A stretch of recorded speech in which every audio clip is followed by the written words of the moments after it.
Crop circles. What are they? Where do they come from? And who's responsible? I went to Stonehenge in 1989, and I believe I have much of that answer. Join me as I share my chilling true paranormal experiences. I'll never forget the first time I saw a ghost. Have you ever seen Bigfoot? I've had some strange encounters, and I've seen things that I can't explain. But one thing is for sure, the paranormal is real. Back in 1989, my parents gave me a choice between an all-expenses-paid trip to England or a used car as my gift for receiving my master's degree in anthropology from the University of California at Santa Barbara. What do you think I chose? Of course, the trip. I'm an Anglophile. That means I love everything having to do with England and Cornwall and Wales and Scotland and just the UK in general, and I'd always wanted to go. So they sent me. Not only that, but the trip itself was offered through the History Book Club, and the theme of the tour was the real and the legendary King Arthur. And I'm a huge King Arthur buff, and so I was in my element. And so the tour lasted 15 days. And during the 15 days, we were taken all around southwestern England, over into Cornwall and up into Wales to see all these archaeological sites and all the places associated with the real chieftain upon whom the Arthurian character is based, and also places mentioned in the legends of King Arthur. Well, one of the places not directly mentioned in the legends, but it has something to do with it, is Stonehenge. One of the legends behind Stonehenge is that the magician Merlin floated those stones on the air to Stonehenge, and that the stones came from in Wales. Archaeological evidence later, centuries later, figured out that what are called the blue stones at Stonehenge actually do come from Wales. So that part of that story is true. Now, whether Merlin actually figured out a way to levitate the stones, don't know. There's a theory that the ancient civilizations like the Egyptians, that they used some sort of anti-gravity technology that had to do with sound and sound frequency. And that's how they built the Great Pyramid.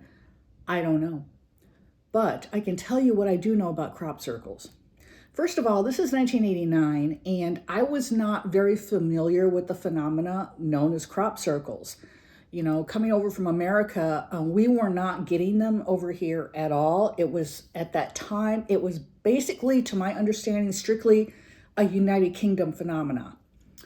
Did not occur in other countries, as far as I knew. So, I hadn't seen too many of them. I've seen some pictures. Again, all the pictures I saw were of crop circles located in the UK. So we're there at Stonehenge. Our guide, Aubrey Burl, he wrote one of the definitive books on the circle at Avebury. And I'll include a link to his book below if it's still in print. And he was really, really awesome. He so incredibly knowledgeable, not just about stone circles, but about King Arthur and castles. And so we saw so much more than what was actually on the itinerary. It truly was the trip of a lifetime, thanks to him. So Stonehenge was on the itinerary. It was day 3 of our 15-day trip. And we were a group of 10 Americans. Then we had our guide, Aubrey, and we had our driver. So our guide and driver drop us off in this field, this empty field. And we're all like, we thought we were going to Stonehenge. And I knew, being the Anglophile that I am, that Stonehenge is right next to a major highway. So you basically pull up along the highway, turn into the parking lot, or car park as they call it, and you park and, pay your fee and go see the monument, right? And Aubrey told us it is along a highway, but I would like you to walk along the path known as the avenue, and that's where they dragged most of the stones that were used to create Stonehenge, just to get a concept of the manpower that went into this monument. And so we're walking along, and it's about a 2-mile walk. So we're going through this field, and this was a field where sheep grazed. So you had to constantly be looking down because there were these little dark black pellets on the ground. That was sheep poop. You didn't want to be stepping in there, right? And so we're all kind of looking down, looking around once in a while to be sure we're still with the group and walking in the straight line that Aubrey wanted us to walk. And then as we got 3/4 of the way, you could see Stonehenge looming larger and larger on the horizon, which was really pretty cool. He had us turn around and look, and you could see a slight indentation in the ground as far as the eye could see where these stones had been dragged. It was pretty dramatic. And as we were turning back around to continue our walk to Stonehenge, suddenly I felt some sort of rumbling in the ground under my feet. I could feel a vibration, and to me, the best I can compare it to would be some sort of mechanical machinery grinding up into gear, getting going, like someone had pressed an on button. And I stood there for a good 2 minutes, not moving, and I looked, and as my fellow tour members started to walk forward, I could see one by one, they all stopped dead in their tracks.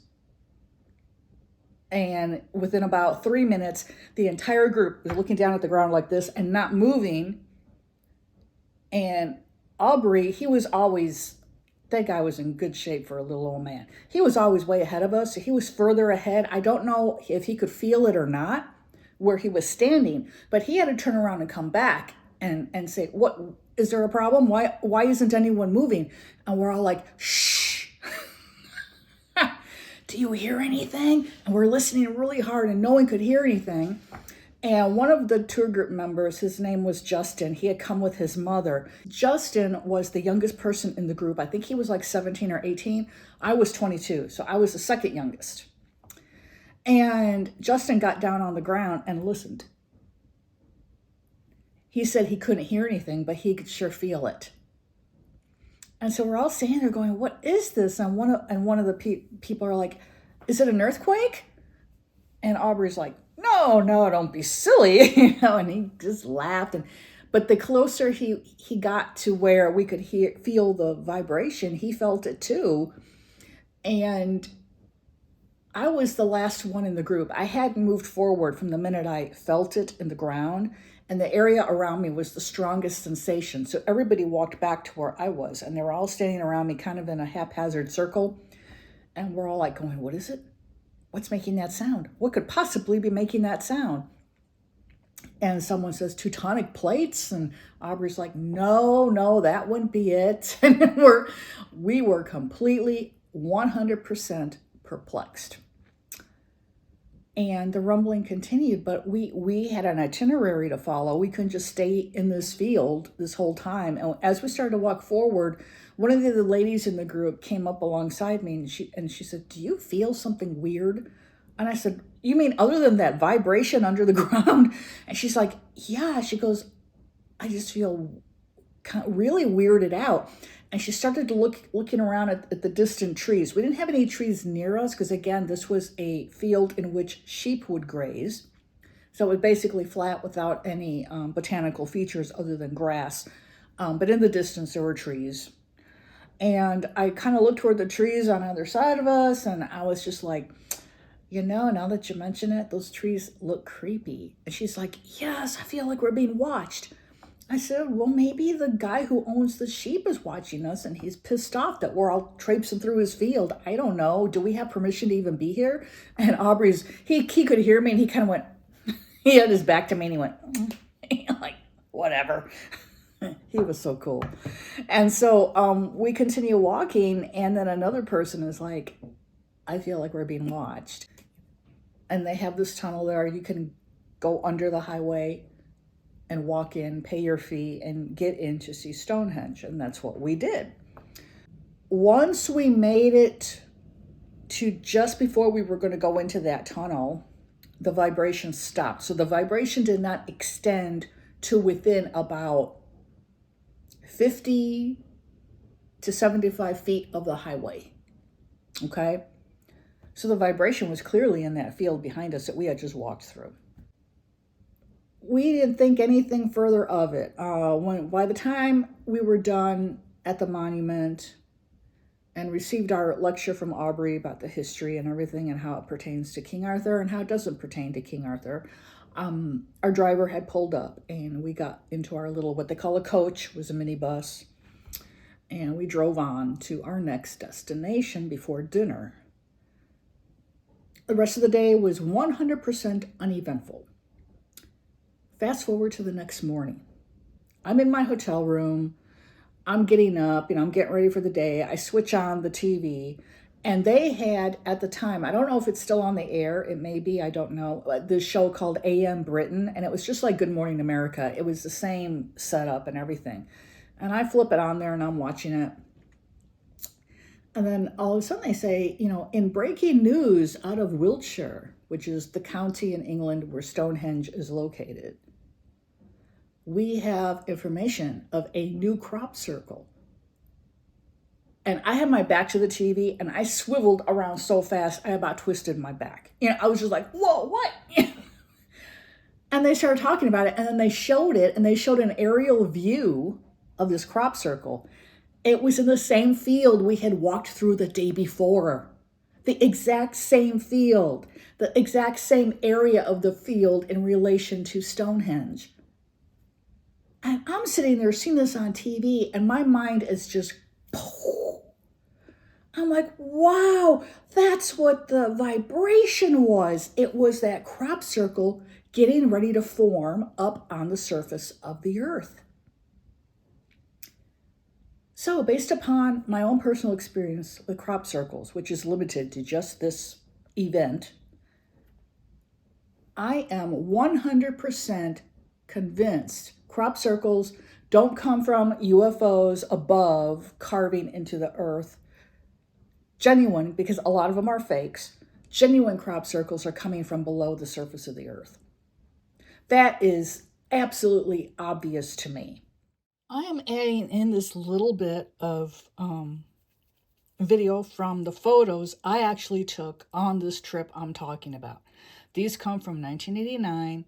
They were taken with a Pentax handheld 35 millimeter all-in-one camera, meaning that I didn't have to change out lenses and I did not have a separate flash. Everything was within the camera component itself. I took pretty good pictures.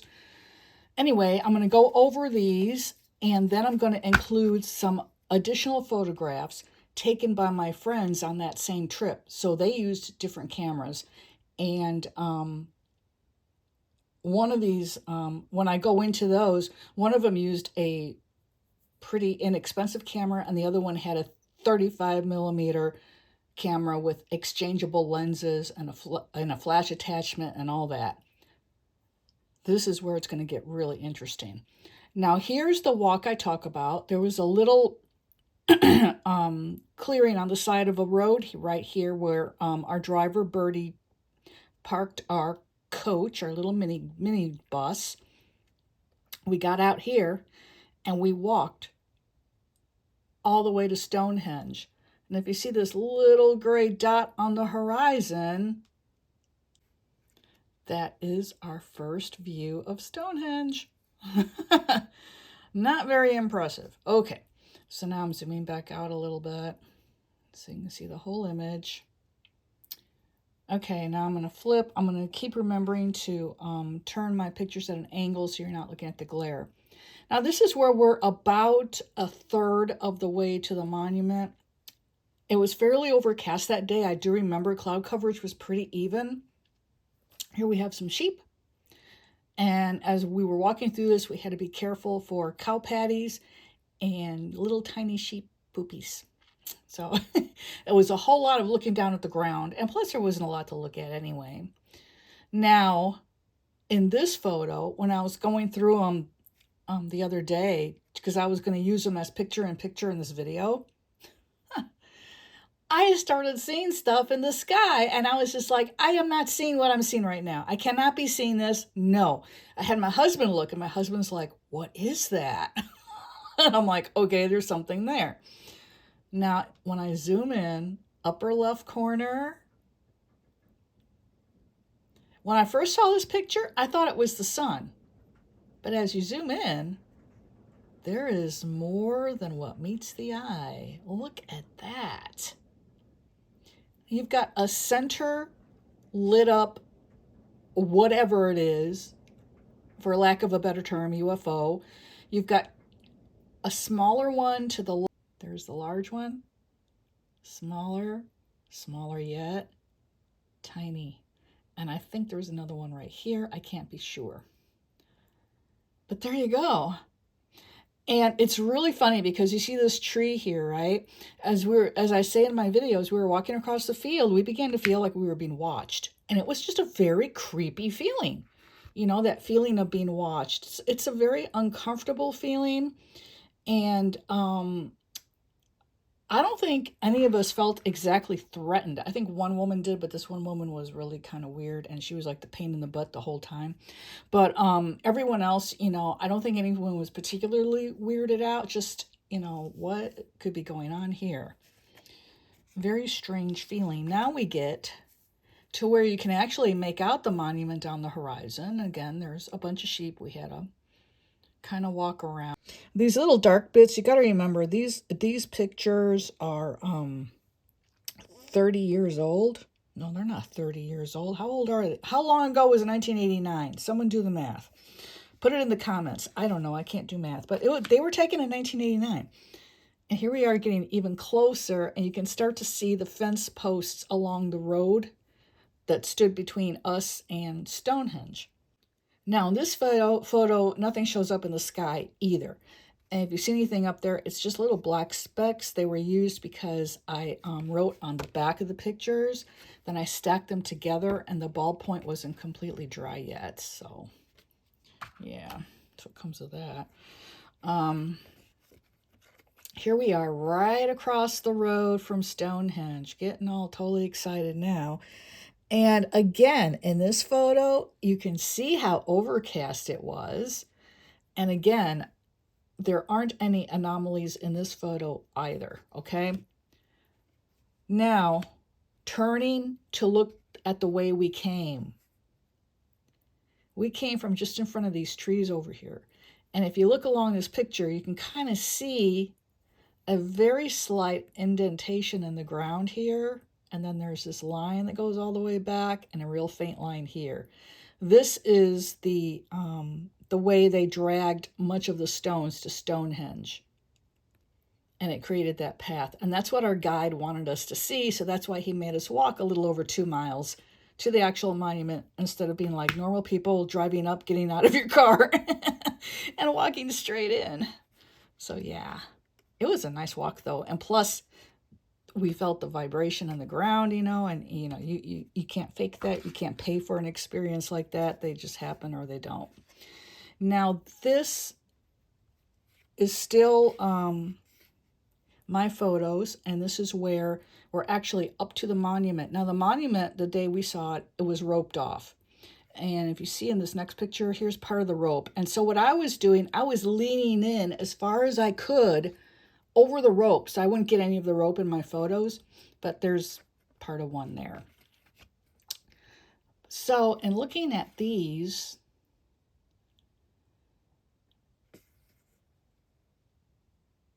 you can see something weird in this one. I'm zooming in.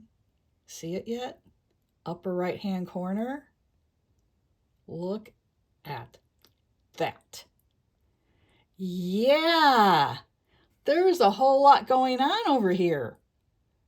And, you know, back in 1989, I wasn't interested in UFOs. I actually kind of thought a lot of it was bullshit. So I wasn't looking for them in any of my photos. And now I'm going to have to go back through all of my pictures. I am an avid photographer and see if I've caught anything else. But here's this large egg-shaped.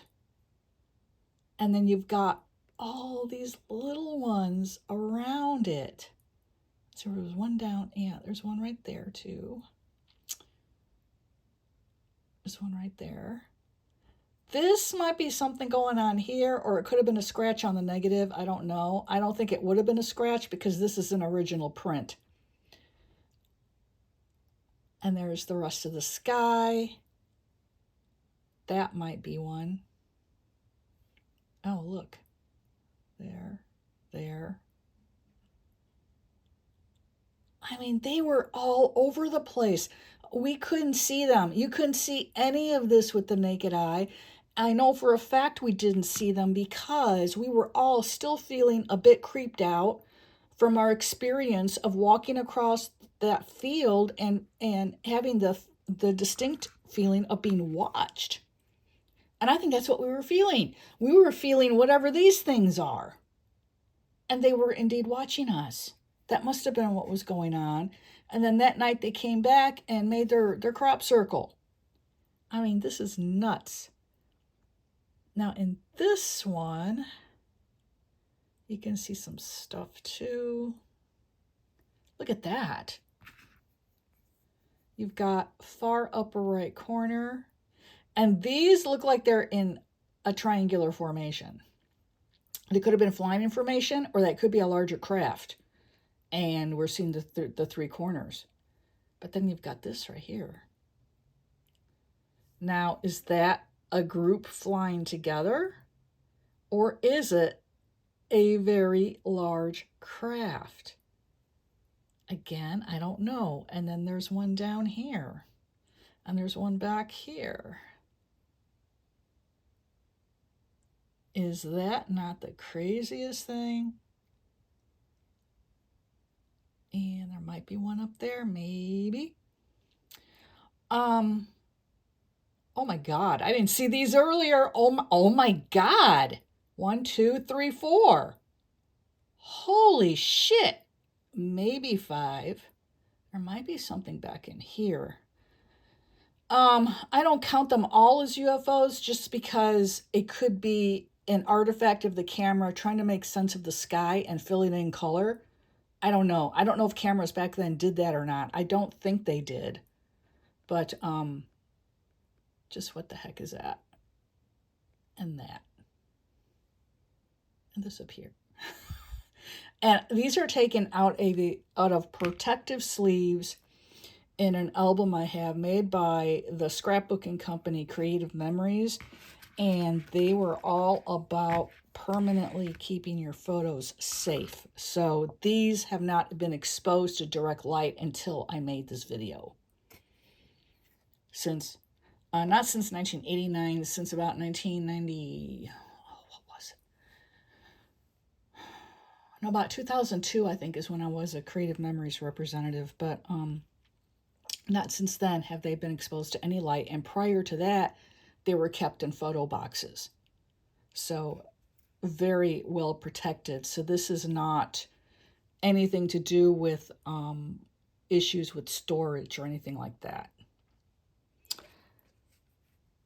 So these are all my own photos that I took with my Pentax. Okay, all these that we've just seen are all mine. Now I'm going to show you photos taken by a couple of friends of mine, friends I made on this trip, with different types of cameras. Now first we have this nice lady named Deanna, and she did not have the best camera in the world. So these are her prints down here, I think. No. This is hers. This is hers right here. I want to go over that first because it's just startling. Okay, so what she did, she saw someone else was trying to take what we were calling composite pictures, because back then cameras didn't have a panorama option. So that's what she did, and she got a really good one. I mean, edge to edge, it lines up perfect. Now this is the left-hand side, and in looking at this, I didn't really see anything. But I'm going to look again because I've got a true OTT light connected to this camera tripod thingy, and there we go. Okay, now let's see, where's my pencil? Okay, this is marking again because I had done, see, I've got her name here, Deanna Stonehenge, because I was writing on the other side and stuff got on the photo. But look at that. Look at that. Ooh, there's a good one. So there's 3. And when I looked at this earlier, I didn't see them. Again, I wasn't looking at them directly under this light. So, in an effort to further protect the photos, because they are like 40, 50 years old. I don't know. 1989, whenever the hell that was. Now, here we go. I knew there was something in here. And there might be one here. But isn't that just the nuttiest thing? And they were, it wasn't exactly broad daylight. We had better pictures. Once we got closer to the monument, what happened was I prayed really, really hard, and I had a couple of my other friends praying with me to please blow some of the clouds out so we could get some decent pictures. And the Lord cooperated. So that's why these pictures are so much better than the earlier ones. Okay, so that are Deanna's 2 photos that she sent me shortly after our trip. And now we have the photos from, let's see, these are from Wally and Judy, who were a couple. I made good friends with them. We stayed in touch for many years after. Okay, now he's the one who had the really good 35mm camera with the exchangeable lenses.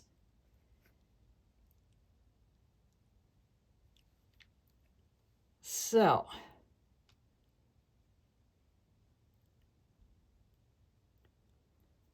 there you go. You're seeing the same thing. Now keep in mind, these pictures are taken with 3 different cameras by 3 different individuals.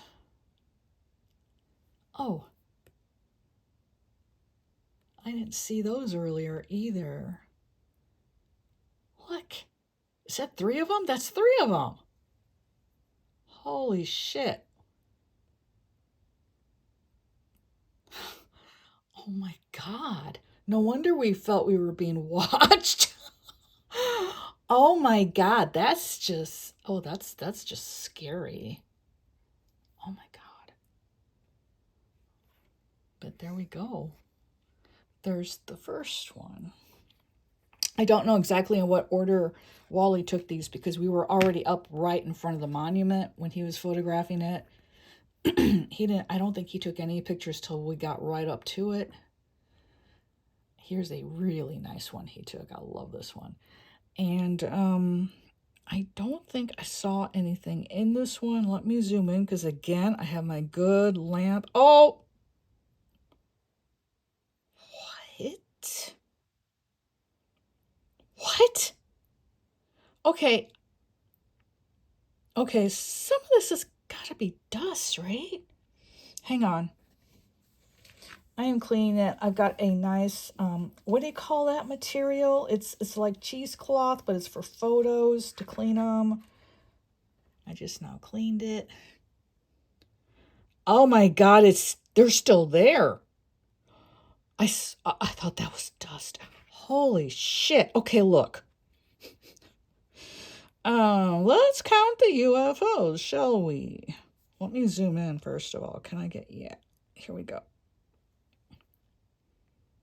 1, 2, 3, 4, 5, 6, 7, 8, 9, 10, 11, 12, 13, 14, 15, 16, 17, 18, 19. Holy macaroni. 20, 21, 22, 23, 24, 25, 26, 27, 28, 29. Maybe 30. What?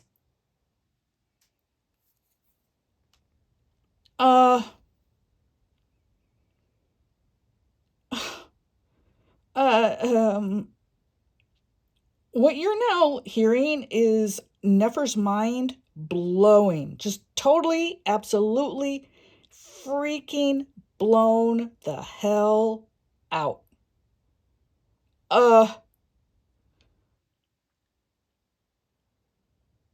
Okay. There you go. There are my photos from Stonehenge. Oh my God, I'm shaking. Again, taken with 3 different cameras by 3 different individuals with different photography equipment, different skills. So yeah, I don't remember. Did I show this one? This one is Wally's too. Let me get it to focus. There we go.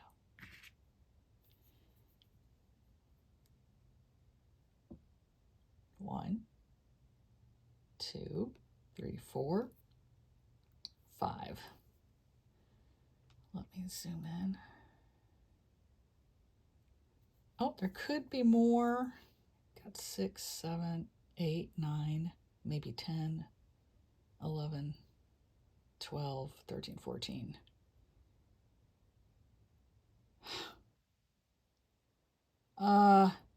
Ooh. 15, maybe 16.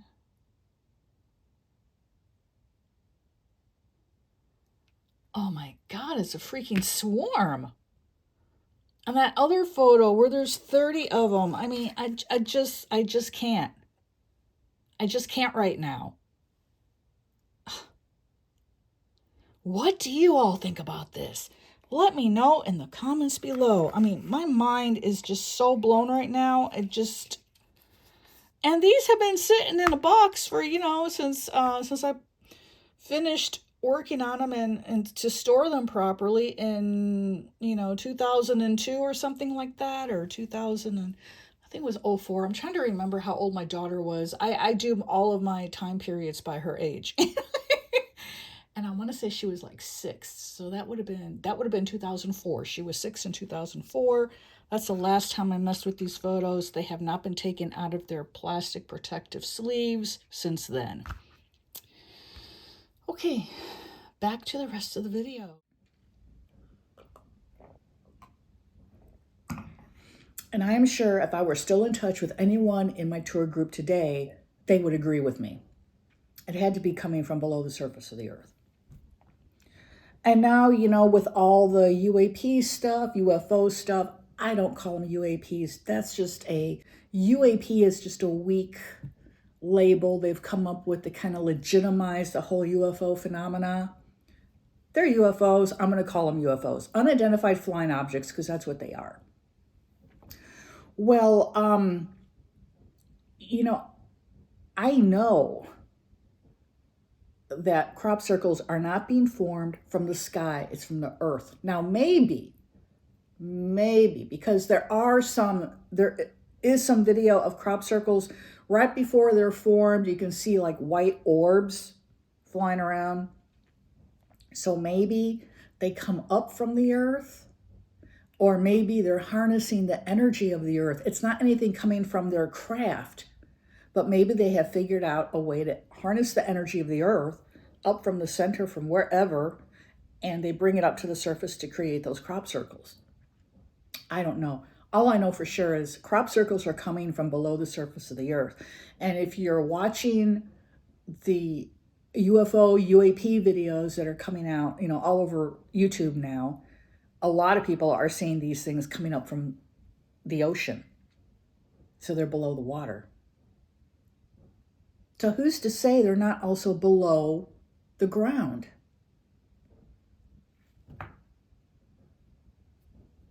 So that's what I think is the explanation for how crop circles are formed.